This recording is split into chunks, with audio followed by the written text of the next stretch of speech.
ನಮಸ್ಕಾರ. ಸರ್ವರಿಗೂ ಶರಣಾರ್ಥಿಗಳು. ಈ ದಿನ ವಿಡಿಯೋ ಮಾಡ್ತಾ ಇರುವಂತಹ ಉದ್ದೇಶ ಇಷ್ಟೇನೆ. ಇವತ್ತು ಚಿಕ್ಕ ಚಿಕ್ಕ ವಯಸ್ಸಿನಲ್ಲಿ ಹೃದಯಾಘಾತದ ಸಂಖ್ಯೆ ದಿನೇ ದಿನೇ ಜಾಸ್ತಿ ಆಗ್ತಾ ಇದೆ.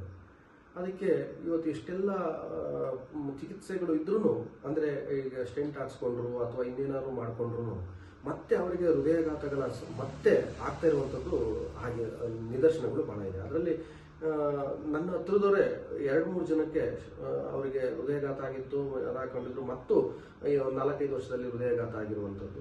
ಹೇಳಿದ ರೀತಿ ಜೀವನ ಶೈಲಿ ಮಾಡ್ತಾ ಇರ್ತಾರೆ, ಆದ್ರೂ ಆ ಥರದ ವ್ಯತ್ಯಾಸಗಳು ಆಗ್ತಾ ಇದೆ. ಅದಕ್ಕೆ ನಾವು ಬರೀ ಮಾತ್ರೆ ಔಷಧಿಗಳನ್ನು ಅಷ್ಟೇ ಪರಿಹಾರವನ್ನು ಹೇಳಿದರೆ ಸಾಲದಿಲ್ಲ. ಅವರ ಜೀವನ ಶೈಲಿಗೆ ಬೇಕಾದಂಥ ಆಹಾರ ಕ್ರಮದ ಬಗ್ಗೆನೂ ನಾವು ಹೇಳಬೇಕಾಗಿರುವಂಥದ್ದು. ಅಷ್ಟೊಂದೇ ಅಲ್ಲ, ಇವತ್ತು ನನ್ನ ವಯಸ್ಸಿನ, ನನಗಿಂತ ಚಿಕ್ಕ ವಯಸ್ಸಿನವರಿಗೆ ಸಕ್ಕರೆ ಕಾಯಿಲೆ, ಅಧಿಕ ರಕ್ತದೊತ್ತಡ ಅಥವಾ ಅಸ್ತಮ, ಚರ್ಮ ಕಾಯಿಲೆ, ಹೀಗೆ ನಾನಾ ಥರದ ಬಳಲ್ತಾ ಇದ್ದಾರೆ. ನನ್ನ ಜೊತೆಲೇ ಓದಂಥವ್ರು, ನನ್ನ ಜೊತೆಗೆ ಆಟ ಆಡ್ಕೊಂಡಿದ್ದಂಥ ಮಕ್ಕಳು, ಹುಡುಗರುಗಳು ಇವತ್ತು ಬಹಳಷ್ಟು ಜನ ಅನಾರೋಗ್ಯಕ್ಕೆ ತುತ್ತಾಗ್ತಾ ಇದ್ದಾರೆ. ಅಂದರೆ ದೇಶದ ಅಭಿವೃದ್ಧಿ ನಿಂತಿರೋದು ಯಾವ್ದ್ರ ಮೇಲೆ? ಒಂದು ದೇಶದ ಸಂಪತ್ತು ಅಂದ್ರೆ ಏನು? ಒಂದು ದೇಶದ ನಿಜವಾದ ಸಂಪತ್ತು ಅಂದ್ರೆ ಆ ದೇಶದ ಒಳಗಿರುವ ಜನರ ಆರೋಗ್ಯವೇ ನಿಜವಾದ ಸಂಪತ್ತು ಅನ್ನುವಂಥದ್ದು ನಾವು ಯೋಚನೆ ಮಾಡ್ತಲೇ ಇಲ್ಲ.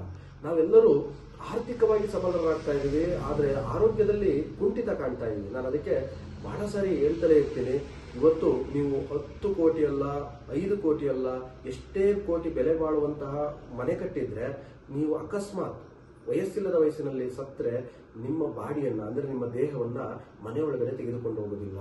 ಕಾರಣ ನಾವು ಹೇಳೋದಿಲ್ಲ, ಮನೆಯಲ್ಲಿರುವ ಇತರೆ ಸದಸ್ಯರು ಅದು ಎಣ ಅಂತ ಕರೀತಾರೆ. ಏಕೆಂದ್ರೆ ನೀವೆಷ್ಟೇ ಬೆಲೆಯುಳ್ಳ ಕಟ್ಟಿದ ಮನೆ, ನೀವೇ ಸ್ವತಃ ದುಡಿದು ಕಟ್ಟಿದ್ರು ನಿಮ್ಮ ಮನೆಯೊಳಗಡೆ ನಿಮ್ಮನ್ನ ಕರ್ಕೊಂಡೋಗಲ್ಲ, ತಗೊಂಡೋಗಲ್ಲ. ಕಾರಣ ನೀವು ಅವತ್ತು ಬೆಲೆ ಇಲ್ಲದೆ ಇರುವಂತಹ ವ್ಯಕ್ತಿಗಳಾಗಿರ್ತೀರಿ.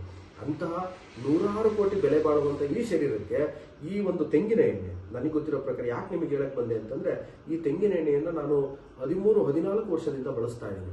ಯಾವತ್ತು ಇದ್ರ ಬಗ್ಗೆ ನನಗೆ ಪರಿಚಯ ಆಯಿತು, ಈ ಥರದ್ದು ನಾವು ಬಳಸ್ತಾ ಇರುವಂಥ ಅಡಿಗೆ ಎಣ್ಣೆ ವಿಷ ಅಂತ ಗೊತ್ತಾಯ್ತು, ಅವತ್ತು ಇದ್ರ ಬಗ್ಗೆ ನನಗೆ ತಿಳ್ಕೊಂಡ ಮೇಲೆ ಇದನ್ನು ಬಳಸ್ತಾ ಇದ್ದೀನಿ. ಕಾರಣ ನಾವು ಎಷ್ಟೇ ಮಿನರಲ್ಸ್ಗಳು, ಪ್ರೋಟೀನು ಅಥವಾ ವಿಟಮಿನ್ಸ್ಗಳು ಏನೇ ನಮ್ಮ ಆಹಾರದಲ್ಲಿ ತಗೊಂಡ್ರು ತಿಂತಾ ಇದ್ರು, ಅದಕ್ಕೆ ಹಾಕುವಂಥ ಎಣ್ಣೆ ಇದೆಯಲ್ಲ, ಆಹಾರದ ಪಿರಮಿಡ್ ಅನ್ನುವಂಥದ್ದು ಮೇಲಿರುವಂಥ ಈ ಅಡಿಗೆ ಎಣ್ಣೆ ವಿಷ ಆಯಿತು ಅಂದರೆ, ನೀವೆಷ್ಟೇ ಪ್ರೋಟೀನ್ ತಗೊಳ್ಳಿ, ಎಷ್ಟೇ ನೀವು ಮಿನರಲ್ಸ್ಗಳನ್ನು, ವಿಟಮಿನ್ಸ್ಗಳನ್ನು ತಗೊಂಡ್ರು, ಆ ಅಡಿಗೆ ಎಣ್ಣೆ ವಿಷ ಆದರೆ ಅದು ನಿಮ್ಮ ಆರೋಗ್ಯವನ್ನು ಕೆಳಮಟ್ಟಕ್ಕೆ ಕರ್ಕೊಂಡು ಹೋಗುತ್ತೆ. ಹಾಗಾಗಿ ಇವತ್ತು ನಾನು ಸಾವಿರಾರು ಜನ ಕೊಟ್ಟಿದ್ದೀನಿ. ಸಾವಿರಾರು ಜನ ಅಂದರೆ ಲೆಕ್ಕ ನಾನು ಸುಮ್ಮನೆ ನಿಮಗೆ ಹೇಳ್ತಾ ಇರೋದು.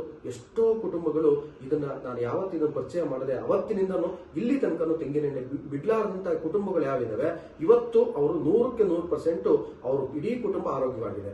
ಯಾರು ಮೊದಲನೇ ದಿನ ಅಥವಾ ಹುಮ್ಮಸ್ಸಿನಲ್ಲಿ ಅಥವಾ ನಮ್ಮ ಶಿಬಿರದಲ್ಲಿ ಅಷ್ಟೇ ತಗೊಂಡಂತ 1 ದಿನ ಅಥವಾ 1 ತಿಂಗಳು ಅಥವಾ ಒಂದಿಷ್ಟು ದಿನ ಬಳಸಿ ಬಿಟ್ಟಂತವರ ಕುಟುಂಬದ ಆರೋಗ್ಯ ಮತ್ತೆ ಕುಸಿದಿದೆ. ಅವರಲ್ಲಿ ಅನೇಕ ಮತ್ತೆ ಕಾಯಿಲೆಗಳು ಉಲ್ಬಣ ಆಗಿದ್ದಾವೆ. ಅದಕ್ಕೆ ನಾನು ಹೇಳ್ತಾ ಇರುವಂಥದ್ದು, ಹಿಡಿದಿದ್ದನ್ನ ಬಿಡಬೇಡಿ. ಆರೋಗ್ಯ ವಿಚಾರದಲ್ಲಿ ಇದೆಯಂದ್ರೆ ಇದು ಅಮೃತ. ನೋಡಿ ಬೇಕಾದ್ರೆ ಈ ವಿಡಿಯೋದಲ್ಲಿ ತೋರಿಸ್ತೀವಿ, ನೋಡ್ಕೊಳ್ಳಿ. ತೆಂಗಿನೆಣ್ಣೆ ತಾಯಿ ಎದೆ ಹಾಲಿಗೆ ಸಮಾನ. ಇದರಲ್ಲಿ ಸೋಡಿಯಂ ಮಾನೋಲ್ಯಾರಿಕ್ ಆಸಿಡ್ ಅಂತ ಇರುತ್ತೆ. ಅಮೆರಿಕದ ಹಾರ್ವರ್ಡ್ ಯೂನಿವರ್ಸಿಟಿಯಲ್ಲಿ ಯಾರೇ ಒಬ್ಬ ಹಾರ್ಟ್ ಪೇಷಂಟ್ಗಳಿಗೆ ಅಥವಾ ಯಾರೇ ಒಬ್ಬ ಆಲ್ಝೈಮರ್ ಮರವಿನ ಕಾಯಿಲೆ ಇರುವಂತವರಿಗೆ ಈ ಒಂದು ತೆಂಗಿನ ಎಣ್ಣೆಯನ್ನ ಅಲ್ಲಿ ಕೊಡ್ತಾರೆ. ಇದೇ ತೆಂಗಿನ ಎಣ್ಣೆ ನೋಡಿ, ಇದು ನಮ್ಮ ಮನೆಯಲ್ಲಿ ಬಳಸ್ತಾ ಇರುವಂತ. ನೋಡಿ, 1 ಡಬ್ಬಿ ಖಾಲಿಯಾಗಿದೆ, ಇದು ಬಳಸಿರುವಂಥದ್ದು ಮುಗಿತಾ ಬಂದಿದೆ. ಈಗ ಮತ್ತೊಂದು ಇದನ್ನ ಬಳಸ್ತಾ ಇದೀವಿ. ಅಂದ್ರೆ ನಾನು ಏನ್ ಹೇಳ್ತಾ ಇದ್ದೀನೋ ಅದನ್ನ ನಾವು ಮಾಡ್ತಾ ಇದೀವಿ. ನಾನಷ್ಟೇ ಅಲ್ಲ, ನಮ್ಮ ಕುಟುಂಬನೂ ಇವತ್ತು ಆರೋಗ್ಯವಾಗಿದೆ. ನಿಮ್ಮ ಕುಟುಂಬನೂ ಆರೋಗ್ಯವಾಗಿರ್ಬೇಕು ಅನ್ನುವಂಥ ಉದ್ದೇಶಕ್ಕಾಗಿನೇ ನಾನು ನಿಮಗೆ ಹೇಳ್ತಾ ಇರುವಂಥದ್ದು, ಬೇರೆ ಉದ್ದೇಶ ಇಲ್ಲ. ಯಾಕೆಂದ್ರೆ ಕೆಲವು ಜನ ಏನ್ ಅನ್ಕೊಂಡ್ಬಿಡ್ತಾರೆ, ಇನ್ನೊಂದು ಭಾವನೆ ಏನಂದ್ರೆ ಅವರಲ್ಲಿ, ಇದನ್ನ ಬಳಸಕ್ ಶುರು ಮಾಡಿ ಅಥವಾ ಇದನ್ನ ತಗೊಂಡ್ರೆ ಅವರಿಗೆ ಲಾಭ ಇರಬೇಕು. ಅಪ್ಪ, ನನಗೆ ಲಾಭ ಅಂತ ಅನ್ಕೋಬೇಡ, ನಿನ್ನ ಆರೋಗ್ಯ ಎಷ್ಟು ಚೆನ್ನಾಗಿರುತ್ತೆ ಅನ್ನೋದನ್ನ ನೋಡ್ಕ. ಇವತ್ತು ಇದೇ ದೊಡ್ಡ ತಪ್ಪು. ಬೇರೆದಕ್ಕೆ ಅಲ್ಲಿ ಲಾಭ ಅಂತ ನೋಡೋದೇ ಇಲ್ಲ, ಆದ್ರೆ ಇಲ್ಲಿ ಆರೋಗ್ಯ ವಿಚಾರಕ್ಕೆ ಲಾಭ ಅಂತ ಯೋಚನೆ ಬಂದ್ಬಿಡುತ್ತೆ. ದೊಡ್ಡ ದುರಂತ ಇವತ್ತು. ಅದಕ್ಕಾಗಿ ನಾನು ಮತ್ತೆ ನಿಮ್ಮಲ್ಲಿ ಕೇಳ್ಕೊಳ್ಳೋದಿಷ್ಟೇನೆ, ಆರೋಗ್ಯ ವಿಚಾರದಲ್ಲಿ ಇನ್ನೊಬ್ರಿಗೆ ಲಾಭ ಅನ್ನೋಕ್ಕಿಂತ ನನಗೆಷ್ಟು ಇದರಿಂದ ಲಾಭ ಇದೆ, ಅನುಕೂಲ ಇದೆ ಅನ್ನೋದನ್ನ ನೋಡ್ಕೊಳ್ಳಿ. ನಾನು ಹಾರ್ಟ್ ಪ್ರಾಬ್ಲಮ್ನವ್ರಿಗೂ ಕೊಟ್ಟಿದ್ದೀನಿ, ಎಷ್ಟೋ ಜನ ಡಾಕ್ಟರ್ಗಳು ನನ್ನ ಹತ್ರ ಇದನ್ನ ನಾನೇ ಕಳಿಸ್ಕೊಡ್ತೀನಿ. ಎಷ್ಟೋ ಜನ ಫ್ಯಾಟಿ ಲಿವರ್ ಸಮಸ್ಯೆ ಇರೋರಿಗೆ ಕೊಟ್ಟಿದ್ದೀನಿ, ಅಸ್ತಮ ಇರೋರಿಗೆ ಕೊಟ್ಟಿದ್ದೀನಿ, ಅಥವಾ ಮಕ್ಕಳುಗಳ ಬೆಳವಣಿಗೆ ಇಲ್ಲದೆ ಹೋದರಿಗೆ ಕೊಟ್ಟಿದ್ದೀನಿ. ಈ ಥರದ ಅನೇಕ ಬಹಳ ತೊಂದರೆಗಳು. ನೀವು ಬನ್ನಿ, ಬೇಕಾದ್ರೆ ನನ್ನ ಹತ್ರ ನೀವು ನೇರವಾಗಿ ನನ್ನ ಹತ್ರ ಚರ್ಚೆ ಮಾಡಕ್ಕೆ ಬನ್ನಿ. ನಾನು ಯಾಕೆಂದ್ರೆ ಅಷ್ಟು ಆತ್ಮವಿಶ್ವಾಸದಲ್ಲಿ ಯಾಕೆ ಹೇಳ್ತೀನಿ ಅಂತಂದ್ರೆ, ನಾನು ಇದನ್ನ ಬಳಸಿರೋದು ಕೆಲವು ಜನ ಗೊತ್ತಿಲ್ಲಾರ್ದಂಥವ್ರು ಹೇಳ್ತಾ ಇರ್ತಾರೆ, ತೆಂಗಿನ ಎಣ್ಣೆ ಬಳಸಿದ್ರೆ ಇದಾಗುತ್ತೆ, ಫ್ಯಾಟ್ ಆಗುತ್ತೆ, ಹಾರ್ಟ್ ಇಟ್ಕೊಂತದೆ, ಹಾಗೆ ಹೀಗೆ ಅಂತೇಳಿ ಹಾರ್ಟಿಗೆ ಸಮಸ್ಯೆ ಆಗುತ್ತೆ, ಏನೇನೋ ಮಾತಾಡ್ತಾರೆ.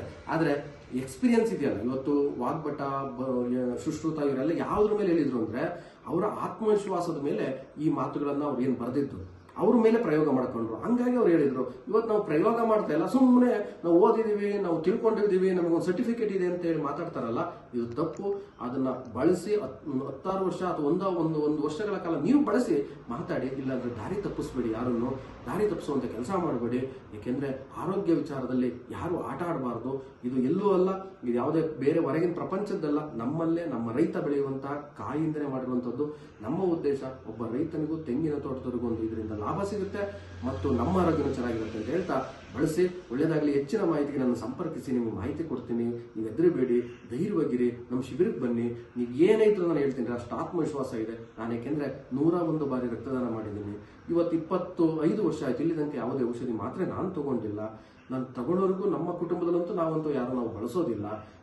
Prevention is better than cure ಅನ್ನೋ ರೀತಿ ಮಾಡ್ಕೊಂಡಿದ್ದೀವಿ. ಅಷ್ಟನ್ನು ಹೇಳ್ತಾ ನನ್ನ ನಂಬರ್ 6361547041 ಇದು ನನ್ನ ಪರ್ಸನಲ್ ನಂಬರ್ ಇರುತ್ತೆ. ನೀವು ಕಾಲ್ ಮಾಡ್ರಿ. ನಿಮಗೆ ಏನೇ ಅನುಮಾನ ಇದ್ರು ನೀವು ಧೈರ್ಯವಾಗಿ ಕೇಳ್ರಿ, ಅಥವಾ ನನ್ನ ಹತ್ರ ಬನ್ನಿ, ಹತ್ರಕ್ಕೆ ಬನ್ನಿ, ನನ್ನ ನೇರವಾಗಿ ಮಾತಾಡಿಸಿ ನಿಮ್ಗೆ ಹೇಳ್ಕೊಡ್ತೀನಿ. ನಮಸ್ಕಾರ.